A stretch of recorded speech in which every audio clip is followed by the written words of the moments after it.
un cercle rouge.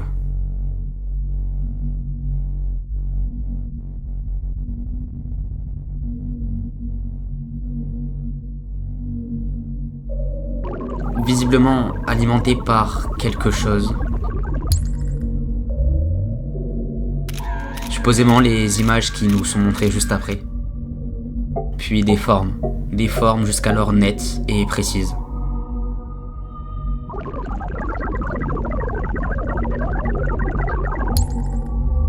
Encore plus d'images. Puis encore des formes, mais cette fois-ci des formes anarchiques, peu précises et floues.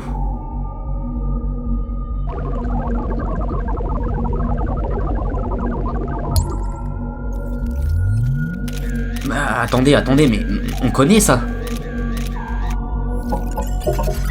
Encore des formes, de plus en plus difformes, de plus en plus chaotiques. Le cercle rouge est confiné. Un cercle bleu, recevant lui aussi des informations.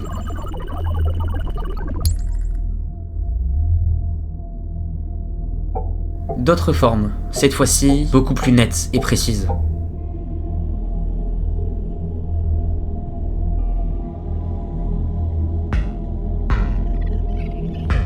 Le cercle rouge, jusqu'alors confiné, réussit à sortir. Il absorba le cercle bleu et fusionna avec.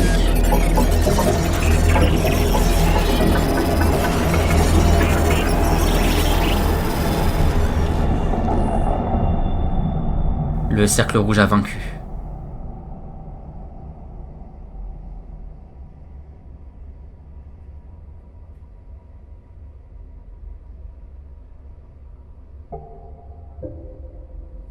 Attendez, encore des formes? Elles sont nettes et elles s'assemblent. C'est ainsi que l'incroyable cirque numérique fut créé.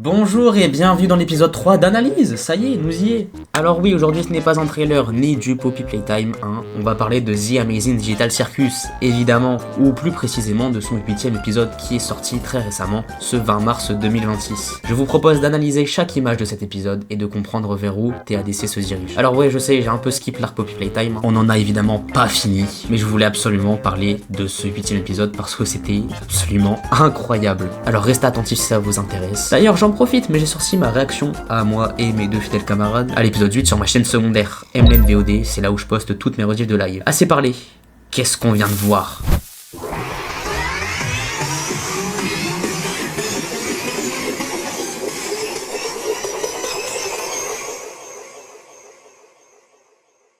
Alors, selon moi, ce cercle rouge représente Kane. Kinger nous informera plus tard que c'est lui qui l'a créé d'abord, mais aussi que Kane n'est à l'origine qu'un prototype, une version d'essai, qui est donc le premier. Kane était instable, il avait une vision difforme des choses, et les représentait mal, d'où les formes déformées. Quand CNA a vu que Kane était défectueux et potentiellement dangereux, ils l'ont isolé, placé dans une boîte, et ont donc poursuivi leur travail. Ils créèrent une deuxième IA, bien plus sophistiquée. Celle-ci arrivait à reproduire les formes proprement. Cependant, Kane est toujours dans sa boîte, non? Ce serait vraiment bête qu'il réussisse à s'en sortir et...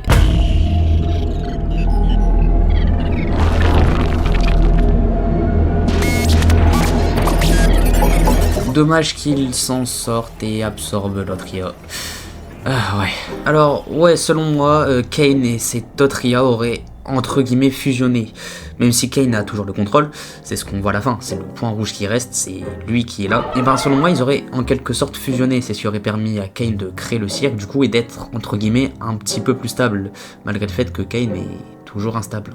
On verra ça juste après. Cette nouvelle entité, maintenant sous le contrôle de Kane du coup, réussit à créer quelque chose de complexe, ressemblant à un chapiteau de cirque. Et alors, pour moi, c'est plus compliqué que ça, parce que oui, Kane a évidemment créé le cirque en tant que tel, donc le monde du cirque, le lac numérique, le parc d'attractions, le chapiteau, le monde en lui-même, le vide aussi y compris je pense, mais ce que Kane a surtout réussi à faire, c'est de créer une autre dimension entre guillemets, puisque c'est un endroit totalement à part de la vie réelle. Et cet univers à proprement parler, et ben Kane il est capable de le malayer à sa guise. Il peut faire un petit peu tout ce qu'il veut, il n'y a pas vraiment de limite. Et pour revenir un petit peu à cette histoire de cercle rouge, cercle bleu, première IA, deuxième IA, eh bien personnellement j'ai aussi une référence à la Bible. Alors ne me méprenez pas, je ne m'y connais vraiment pas du tout, mais de ce que j'ai compris c'est que à l'origine il avait Cain et Abel, deux personnages issus de la Bible, et Cain en serait venu à tuer Abel, ce qui aurait un petit peu créé la corruption dans notre monde actuel. Corruption qui est un concept qu'on voit dans The Amazing Digital Circus évidemment, mais aussi dans la vie de tous les jours. Et je pense que ces deux noms ça vous dit forcément quelque chose, Cain très similaire à Cain, Abel qu'on a déjà vu dans le dernier épisode, l'épisode 7, mais pour moi c'est là que la confusion est. Soit Abel est un véritable personnage qu'on découvrira seulement à l'épisode 9, ou soit Abel est quelqu'un d'autre que soit on ne connaît pas encore et qui aura un autre nom, on ne sait quoi, cette potentielle deuxième IA qu'on sera sûrement amené à voir je pense, ou alors c'est quelqu'un qu'on connaît déjà. Et c'est là que je vais en venir à rebondir sur Bubble, notre cher Bubble. Enfin non, vous savez quoi, on en reparlera plus tard, parce que le but c'est aussi de faire un résumé de l'épisode, donc on y va. Quand Kane créa le cirque, il transporta aussi ses créateurs dedans, donc les employés de CNA, Kinger, Queenie, Scratch et tout le reste de l'équipe. Ils avaient maintenant oublié leur nom et étaient piégés dans un monde qu'ils ne maîtrisaient pas, à cause de leur propre création. C'est donc ainsi que l'incroyable cirque numérique est né. Après quelques temps dans le cirque, tout le monde finit par être corrompu, à l'exception évidemment de Kinger qui verra donc sa femme se corrompre sous ses yeux. Il resta seul, longtemps. Très longtemps, avant que Ragata n'arrive dans le cirque. C'est donc la plus vieille membre non abstraite pour l'instant, à l'exception de Kinger bien évidemment. Tout comme Pomni, Ragata semble être entrée dans le cirque via un casque de réalité virtuelle. Déjà là, Kinger semble perdre la mémoire, puisqu'il ne se souvient de son nom que lorsque Kane l'appelle par son nom justement. Wow, wow, wow, wow! A new one? So it is possible. Looks like you got a new buddy after all, Kinger! Kinger. Right. L'épisode continue sur nos protagonistes, juste après la dernière scène de l'épisode 7. Ils sont tous déboussolés et n'ont vraiment pas l'air d'aller bien. Jax essaye de parler, mais il se fait couper la parole par Zooble, qui semble être furieuse du fait que Jax s'est appuyé sur le bouton rouge lors de la dernière aventure. Bouton qui, je le rappelle, était censé tous les enfermer ici. Mais bon, maintenant on sait que ces boutons n'avaient en fait pas grande signification, puisque l'un terminait l'aventure et l'autre les aurait emmenés à la ville des crevettes selon Bubble. Ouais, Jax se défend tout de même en disant que peu importe quel bouton ils auraient choisi, l'issue aurait été la même. Et alors, si je vous parle de cette scène en détail, c'est parce que je la trouve vraiment importante et assez émotive. Car juste après, Gungle dit que Jax a raison, et qu'il est inutile de se battre car ils sont tous dans la même situation, et doivent se serrer les coudes. Toute l'équipe est d'accord, et là où précédemment on pouvait craindre absolument tous les personnages d'être secrètement méchants et d'être l'antagoniste final, et bien maintenant je pense que ça ne sera pas là où TADC va se diriger. Même Jax est préoccupé par cette conversation. On peut d'ailleurs noter que Jax a récupéré sa queue, on y reviendra après. La scène d'après, qui pour moi est la meilleure de toute la série, est centrée sur Kane et Bubble. Kane peine à comprendre la vision des habitants du cirque, des humains. Il ne comprend pas pourquoi même quand il répond à leurs demandes et il leur propose quelque chose de réel, quelque chose qu'ils demandent depuis longtemps, qui est de sortir du cirque, et bien ils sont toujours insatisfaits. Kane sort de sa zone de confort et leur donne une aventure qui, selon lui, correspond à toutes leurs attentes. Malgré ça, il lui crache au visage. Kane en vient même à penser qu'il le déteste. Propos appuyé par Bubble d'ailleurs. Bubble qui, selon moi, est bien plus important que ce qu'on pourrait penser. Bubble va littéralement mettre Kane à bout, en lui rappelant à quel point il était défectueux à la base, et son incompréhension des humains va très rapidement se transformer en haine. Kane affirmera en boucle être meilleur qu'eux, que l'autre intelligence artificielle, que tout le monde. Ce complexe de supériorité va aussi se transformer en complexe de Dieu. Kane pense être plus intelligent. You really were the lesser of the two. You ruined this. Enough! Who do they think they are? I give them everything, and they spit in my face! Don't they know what I'm capable of? Humans! They only think about themselves. They're spoiled! They won't abstract. They won't leave me. I won't let them! I'm better! I'm more powerful! I'm the original! I am God!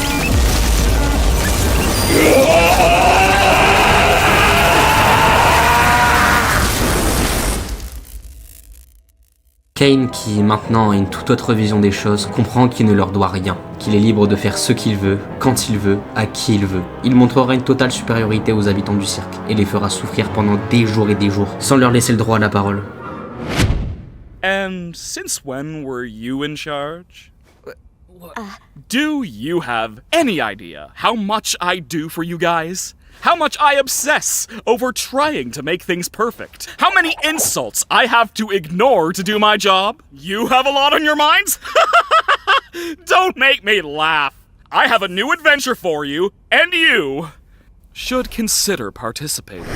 On va skip la chanson de Kane, ou du moins je la mettrai quand même en fond, mais je vais pas vous la repasser. Vous pouvez aller sur YouTube, écrire The One Who's Running the Show, et vous la trouverez directement. Elle a fait 9 millions de vues, je pense que vous la connaissez tous. On notera d'ailleurs la référence à I have no mouth but I must scream, dans la réplique de Kane où il dit « Pourquoi crier si vous n'avez pas de bouche ?» qui, une fois traduit, est très similaire à I have no mouth but I must scream, qui veut évidemment dire « Je n'ai pas de bouche mais je dois crier ». Car oui, je le rappelle, mais The Amazing Digital Circus est très inspiré de I have no mouth and I must scream, de par le personnage de Kane du coup, mais aussi vis-à-vis de plein d'autres détails qui, si on connaît l'œuvre originale, font extrêmement plaisir. Le personnage de Kane, lui, est explicitement tiré de Ham, une IA torturant des humains pendant des centaines d'années par pure haine envers eux, plus particulièrement vers ses créateurs qui, malgré eux, lui ont donné le pouvoir de réfléchir et d'être. Être Ham. Vous noterez la grande ressemblance avec The Amazing Digital Circus. Ce nouveau Kane va faire subir à nos protagonistes d'innombrables tortures, puisque maintenant Kane ne se prive plus. Zobel l'a bien dit dans l'épisode 4, si Kane n'avait rien fait de mauvais ou de méchant envers eux, c'est d'abord parce que Kane les apprécie. Enfin, du moins les apprécier, parce que là, c'est une autre histoire. La psychologie de Kane et sa façon de penser, entre guillemets, puisque c'est une IA, à ce moment-là est très intéressante. Après tout ça, nos protagonistes sont littéralement abasourdis. Et ils profitent du fait que Kane va dans son bureau pour faire d'autres aventures, pour être un petit peu tranquille et pouvoir discuter ensemble. Ils se retrouvent donc dans un café que l'on n'a jamais vu auparavant. Il est possible de voir Jax avec un chocolat chaud, similaire à celui visible sur la photo de lui-même, Kofmo et Ribbit. Il dit d'ailleurs ne pas être venu ici depuis un bon temps, impliquant donc qu'il est déjà venu ici avant, sûrement avec Ribbit et Kofmo. Nos protagonistes semblent déjà s'être habitués aux tortures de Kane, puisque Pomni disparaît littéralement devant eux et personne ne réagit. On passera à la prise de parole de Jax, celle où il dit que tout allait bien avant l'arrivée de Pomni et Zobel, puisque pour moi ce n'est qu'une réflexion de Jax de plus, et ça n'implique rien de vraiment important. De retour, Pomni va avoir une idée brillante, celle de recouvrir Kinger avec un seau. En attendant longtemps, très longtemps, encore une fois, le véritable Kinger saint d'esprit revient. Kinger va nous révéler avoir fait partie de CNA et que c'était une véritable entreprise. Il aurait travaillé pour eux et développé une intelligence artificielle qu'il qualifie de créative. Une IA qui a été créée dans le but d'avoir des idées propres et de pouvoir créer soi-même. Kane aurait été le premier essai concluant, d'où le prototype mentionné en début de vidéo. Lui et son collègue, Scratch dans le cirque, auraient donc créé Kane. Il avait des idées farfelues, étranges et compliquées à comprendre pour les autres. Kinger nous dit que Scratch était un véritable génie, mais aussi qu'il était atteint d'une tumeur au cerveau. Jax commence à paniquer et part sous prétexte d'aller distraire Kane. Et Jax commence à...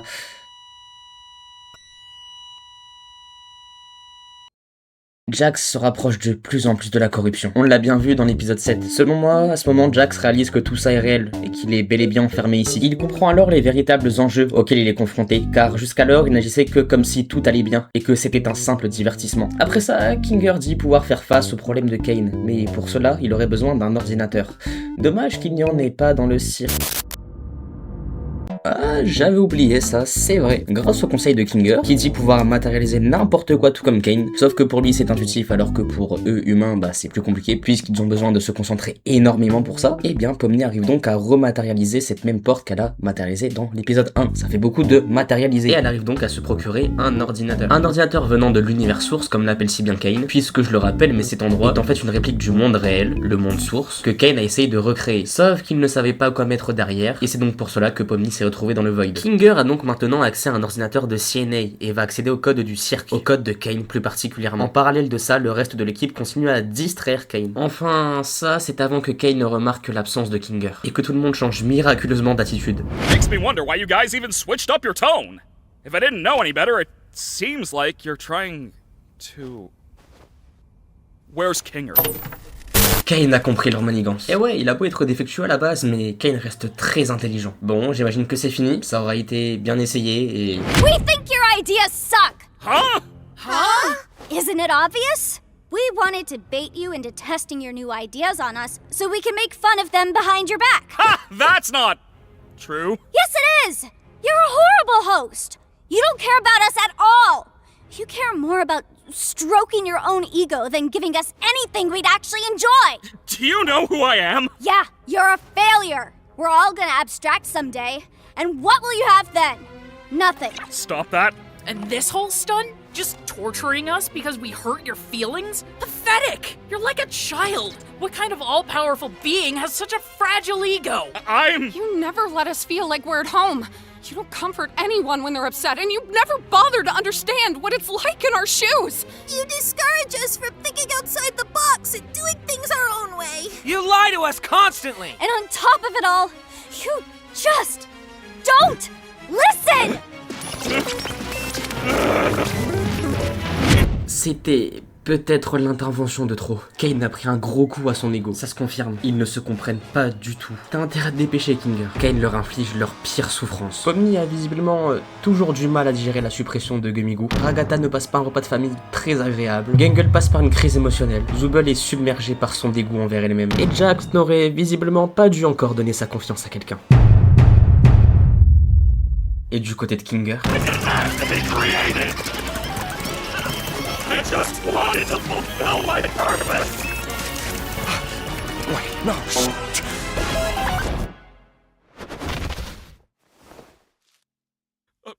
Wait. Kane n'est plus. Ce qui implique que le cirque...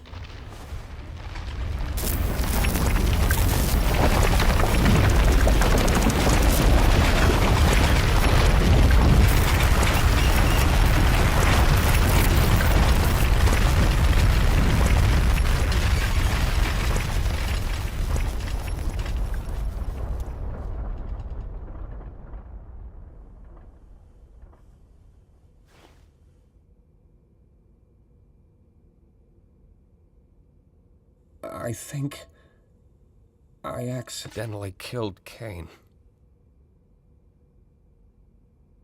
Holy shit. Et c'est ainsi que l'épisode 8 de TADC se termine. Bon, maintenant la partie théorie. Allez, alors, avant qu'on s'éparpille un peu beaucoup trop, j'aimerais revenir sur le tout début de l'épisode, le cercle rouge et le cercle bleu. J'ai émis très tôt l'hypothèse des deux IA, le cercle rouge donc étant Kane, et le cercle bleu étant du coup l'autre IA, l'IA créée après Kane. Et si je vous ai directement parlé de cette interprétation, c'est parce que c'est l'une des seules qu'on a de ce début d'épisode. Et pour le coup, tout match, genre ça fait sens, et personnellement je ne vois pas qu'est-ce que ça peut être d'autre. Parce que regardez, on va avancer un petit peu dans l'épisode, et on va aller au moment où Kinger traficote sur son ordinateur. Regardez bien, Kinger va cliquer sur le fichier AI. Puis là, ici, regardez bien, deux icônes. Il y a évidemment Kane, mais juste à côté, il y a une autre icône avec 3 points d'interrogation. C'est très certainement l'autre IA. Malheureusement, il n'y a pas d'autre nom, donc on ne peut pas en savoir plus. Nous voici maintenant dans le programme de Kane. Il y a beaucoup de choses importantes à noter ici. Kinger passe par un système nommé King Solution 2.0/Digital Circus. Ce système date du 30 octobre 1996, a été créé par, ou du moins son host est Circus Digital. Kinger se connecte avec son nom dans le cirque, donc Kinger évidemment, et son mot de passe lui est Queenie123. Cela implique donc que l'accès à sa section a dû être modifié après qu'il soit rentré dans le cirque, puisqu'avant qu'ils soient tous coincés ici, eh bien ils étaient encore humains et avaient donc leur ancien nom, impliquant donc que Kane a sûrement dû changer les accès, ce qui signifie aussi qu'il a donc un contrôle total sur ce monde. Nous avons donc aussi notre première date, celle du 30 octobre 1996, mais ne vous en faites pas, on va en avoir d'autres très vite. Voilà c'est du programme et attendez c'est quoi ça? Il est possible de voir quelques dates, comme celle du 15 octobre 1996, qui est possiblement la date de création de Kane du coup, et donc aussi la date de création du cirque, et de tous les éléments qui le composent, du moins avant que Kane ne l'ait créé. Nous pouvons aussi voir Ragata, qui apparemment serait entrée au cirque le 15 octobre 2008, encore le 15 octobre. Vous ne remarquez pas quelque chose d'étrange? Pourquoi le 15 octobre tout le temps? Est-ce que c'est une coïncidence, ou c'est vraiment quelque chose d'important? Est-ce que pour entrer dans le cirque, il faut obligatoirement être le 15 octobre? Mais attendez, si Ragata est arrivé en 2008, alors le premier humain a mis 8 ans à arriver, ça s'est donc accéléré par la suite, et le reste du programme, grosso modo, montre juste que Kane ne se laisse pas faire, et que que pour de multiples raisons, mettre en veille Kane n'est pas possible. Mais alors par contre, comment est-ce que Kinger a fait pour supprimer Kane? Si on peut pas le mettre en veille, alors comment est-ce qu'on peut le supprimer? Voilà tout pour la partie code de Kane ou les deux IA. Je ne m'attarderai pas sur le fait de trouver l'identité de l'autre IA, puisqu'à l'heure actuelle, on ne peut juste pas pour le coup. On sait que ce n'est pas Bubble, parce que Woozeworks a répondu à une question demandée par un fan, et nous a confirmé que Bubble a été supprimé en même temps que Kane. Donc la plus grosse théorie de cet épisode vient d'être débunk suite à une simple question. Je peux juste noter une chose intéressante, c'est que au moment de la chanson de Kane, nous pouvons voir ceci sur les cartes. Kinger représente la lune, et Jax lui représente l'étoile. Ça vous fait pas penser à quelque chose d'autre? Quelque chose en lien avec Kane? La porte du bureau de Kane, les mêmes étoiles, les mêmes lunes, enfin la même lune du coup. Alors, ça veut sûrement rien dire, d'accord, mais je tiens juste à le noter, d'accord, car je finis d'enregistrer ça du coup, après avoir vu le trailer de l'épisode 9, et je me dis que Jax en fait, il peut être opposé à Kinger, d'une manière ou d'une autre, et j'en parle justement juste après. Non en fait, je vais en parler maintenant. Allez, trailer de l'épisode 9.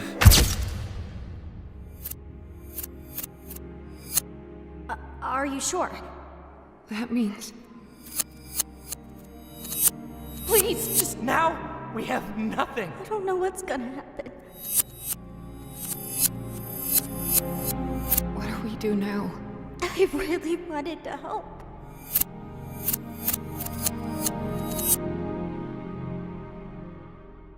Jax? Have you ever done something that you regret?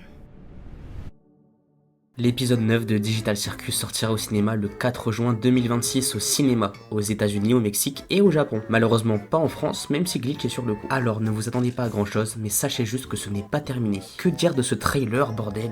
Toutes les images sont importantes, absolument toutes. Le trailer commence sur une vue sur le cirque qui a perdu absolument toutes ses couleurs. Les seules nuances de couleurs restantes sont celles de nos protagonistes. Et franchement, c'est juste terrifiant quoi. Nos protagonistes sont absolument dévastés. Parce que sans Kane, évidemment plus de sortie, mais ils sont bloqués, sans distraction. Et toutes les règles que Kane avait créées ont disparu avec lui. Est-ce qu'ils peuvent toujours se corrompre? Est-ce qu'ils peuvent mourir pour de vrai? Est-ce qu'ils peuvent ressentir la douleur? En fait, rendez-vous compte, mais tout ce que Kane a créé, absolument tout ce qu'il a implanté dans ce monde, a disparu avec lui. Ou alors ne fonctionne plus correctement. On peut d'ailleurs voir Jax à de nombreuses reprises, et là où tous les autres semblent perdus, être choqués par ce qu'il vient de se passer, Jax a l'air de réagir différemment. Alors, évidemment au début il semble choqué, il semble ne pas comprendre ce qu'il vient de se passer, ce qui est normal vous me direz, mais regardez ces plans là. Sur le premier, la silhouette de Jax, sauf que elle est similaire à un statique de télévision, comme si Jax était instable, comme s'il perdait ses repères, comme s'il perdait la boule. Ah c'est marrant, ça me fait penser à quelque chose d'autre, la corruption. Puis cette deuxième scène, Jax semble nous fixer, avec un grand sourire et les yeux grands ouverts. On peut voir ce qui s'apparente au couloir où sont situées toutes les chambres, sauf qu'il n'est pas gris, il est coloré. À mon avis cette scène est un flashback, parce qu'on le voit très bien mais le cirque est vide de couleur, il est tout gris, et j'ai du mal à voir comment est-ce qu'il va retrouver sa couleur. Il y a aussi un autre plan avec de la couleur. Sur celui-ci nous pouvons voir Gangle, qui porte son masque de l'épisode 4. Est-ce que ce serait un flashback de l'épisode 4? Ou alors une scène après, qu'on ne peut pas forcément situer? Ou alors le cirque retrouvera bien sa couleur? Il y a énormément de plans qui s'enchaînent. Un des autres plans notables est notamment celui-ci de Jax, qui est dans les ténèbres, et qui semble être surpris en regardant quelque chose. Peut-être les corrompus, qui avec l'absence de Kane ont peut-être pu s'échapper? Est-ce que Jax serait peut-être l'antagoniste final de TADC? Est-ce qu'ils pourraient se corrompre? Est-ce qu'ils vont trouver un moyen de sortir? Puisque je le rappelle, ils peuvent maintenant créer ce qu'ils veulent, du moins s'ils y arrivent. Et voilà, c'est à peu près tout pour ce trailer, hein. Je n'ai pas du tout oublié une scène très importante. Bon allez, je rigole. Ribbit, nous voyons enfin Ribbit. Nous voyons à travers les yeux de Jax, et Jax semble être allongé à côté de Ribbit. Ils semblent tous les deux regarder les étoiles, similaire à l'aventure de l'épisode 5. Ribbit demande à Jax s'il a déjà fait quelque chose qu'il regrette. Et voilà, là c'est vraiment tout pour ce trailer. On peut rien déduire de plus, ça reste assez vague. J'ai évidemment volontairement raccourci certaines parties, car sinon la vidéo aurait fait 1 heure, et je ne l'aurais jamais sortie à temps. Mais je pense sincèrement que le gros est dit, et que l'on est maintenant prêt pour cet épisode 9. Si jamais il ne sort pas au cinéma en France, vous aurez évidemment ma réaction entière sur ma chaîne secondaire, évidemment, Emlen-VODD. Cette vidéo m'a demandé énormément de travail, genre vraiment j'ai galéré à avoir un rendu que j'estime comme correct. Alors s'il vous plaît, si cette vidéo vous a plu, n'hésitez pas à liker, à vous abonner, ce que vous voulez en fait. Je prépare aussi de très grosses choses pour la suite, alors tenez-vous informés, je vous tiens au courant évidemment sur tous mes réseaux. D'ailleurs j'en profite, mais allez vous follow à mon Twitch, c'est là que la plupart du contenu que vous voyez sur cette chaîne est tourné, Emlen-FNAF comme sur YouTube. Je vous remercie de m'avoir écouté, à très bientôt, c'était Emlen.